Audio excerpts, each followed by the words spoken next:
dari Sabang sampai Merauke.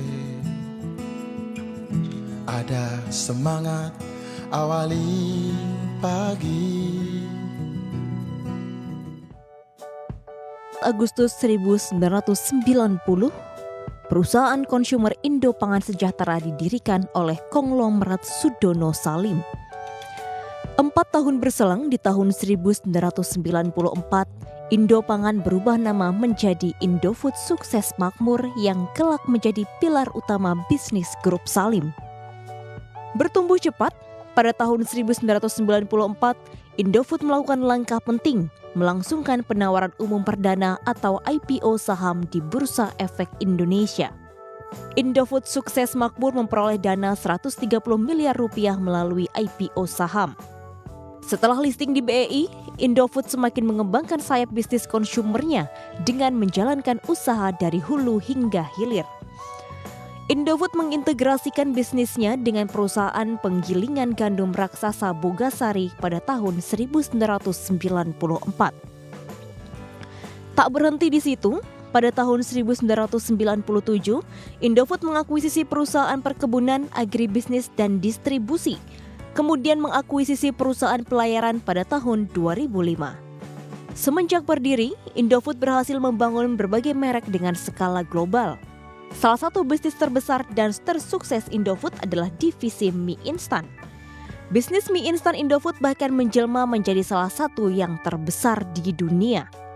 Pada tahun 2018, penjualan divisi mie instan Indofood mencapai lebih dari 25 triliun rupiah dan terus bertumbuh setiap tahunnya. Kontribusi pendapatan dari bisnis mie instan juga salah satu yang terbesar, mencapai 34% dari total pendapatan Indofood tahun 2018. Indofood merupakan saksi berkembangnya industri konsumer Indonesia. Pertumbuhan kinerja keuangan Indofood juga seperti menjadi cermin. Terus meningkatnya daya beli masyarakat dari masa ke masa. Salah satu produk dari Indofood adalah Indomie yang pernah ditetapkan sebagai ramen terenak versi Los Angeles Times pada tahun 2019. Hukum dagang PT Indofood berdasarkan Akta Pendirian nomor 228 yang diubah dengan Akta nomor 249 serta Akta nomor 171 tanggal 15 November 1994. Indofood merupakan sebuah PT terbuka yang diharuskan untuk melakukan penawaran umum saham ke publik sesuai dengan ketentuan peraturan perundang-undangan di bidang pasar modal. Strategi pemasaran PT Indofood CBP Sukses Makmur Tbk. Karakteristik ICBP dalam melakukan kegiatan produksi bersifat mass production, yaitu jenis barang yang diproduksi relatif sedikit, tetapi dengan volume yang besar. Dalam menentukan harga mie instan, Indofood membidik dua target pasar, yaitu kalangan menengah ke atas dan kalangan menengah ke bawah. Untuk membidik target menengah ke atas, Indofood menggunakan Indomie sebagai produk yang digunakan, dengan memilih strategi harga di atas rata-rata pesaing. Sementara itu, untuk target menengah ke bawah, Indofood meluncurkan Super Mie dan Sari Mie, dengan harga yang sama dengan rata-rata pesaing.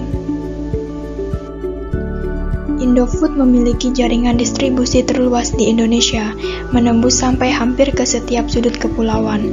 Saluran distribusi yang panjang dan tersebar di seluruh Indonesia membuat produk mie instan Indofood sangat mudah ditemukan baik di swalayan maupun di toko-toko kelontong.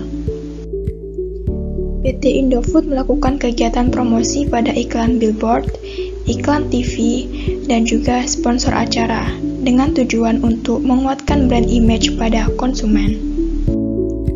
Analisis keuangan PT Indofood CBP.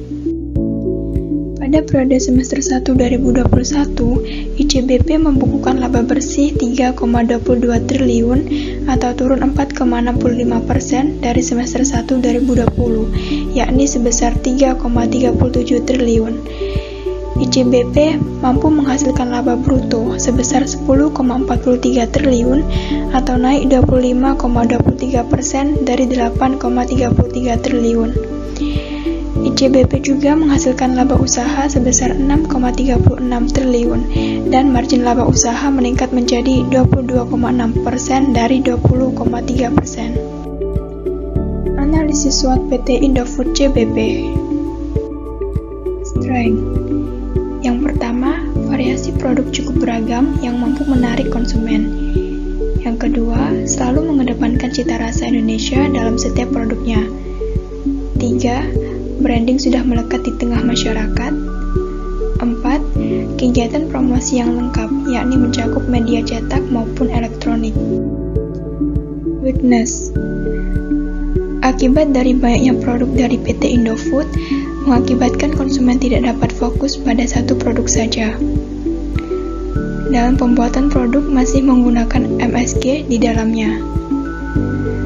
Produk relatif cukup mahal jika dibandingkan dengan kompetitor.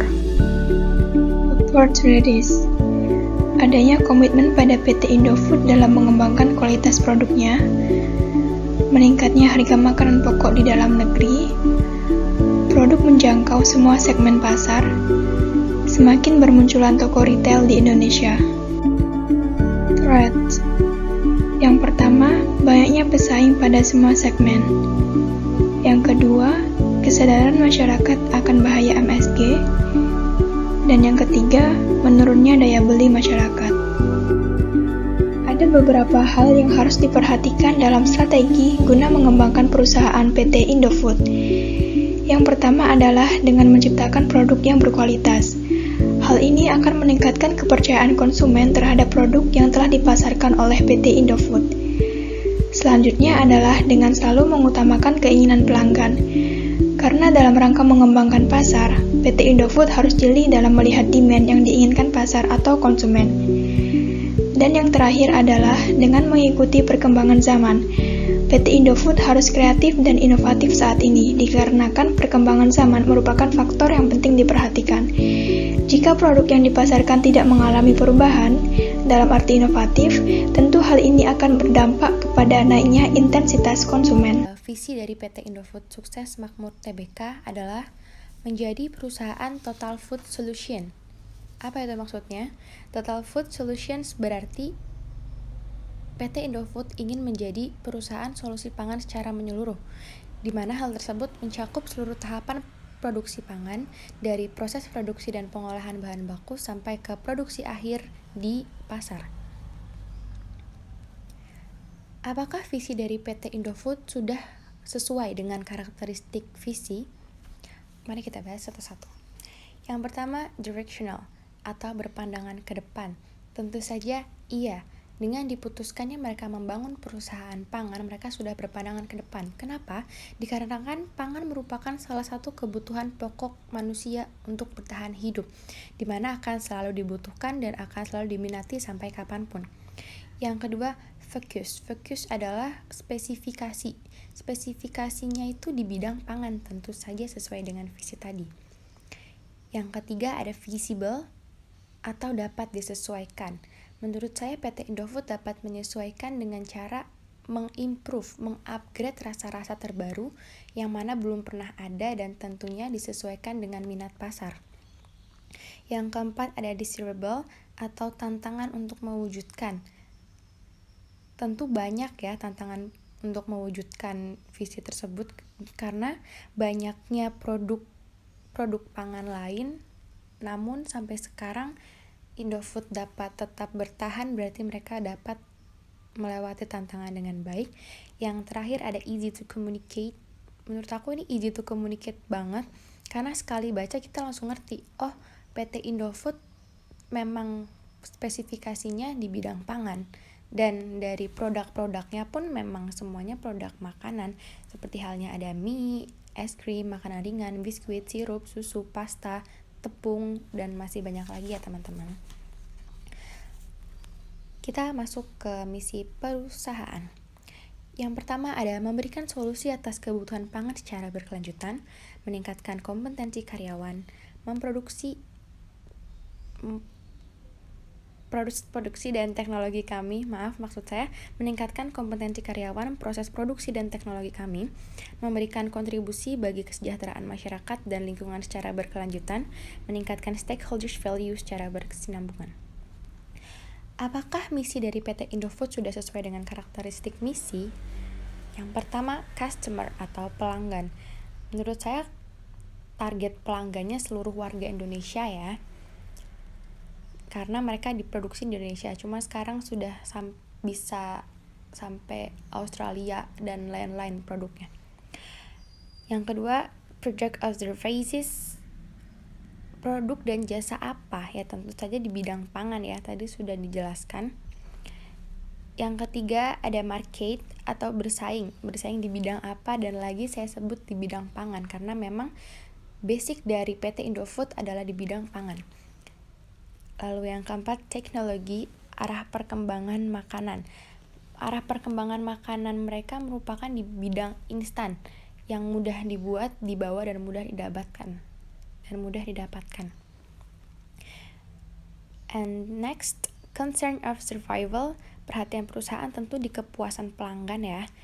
Lalu poin ke-6 sampai ke-8 merupakan nilai-nilai yang ditanamkan oleh perusahaan kepada para karyawannya. Menurut saya visi dan misi dari PT Indofood Sukses Makmur sudah memenuhi dari karakteristik yang seharusnya dan sudah cukup baik. Sekian ulasan visi dan misi dari saya. Terima kasih semuanya.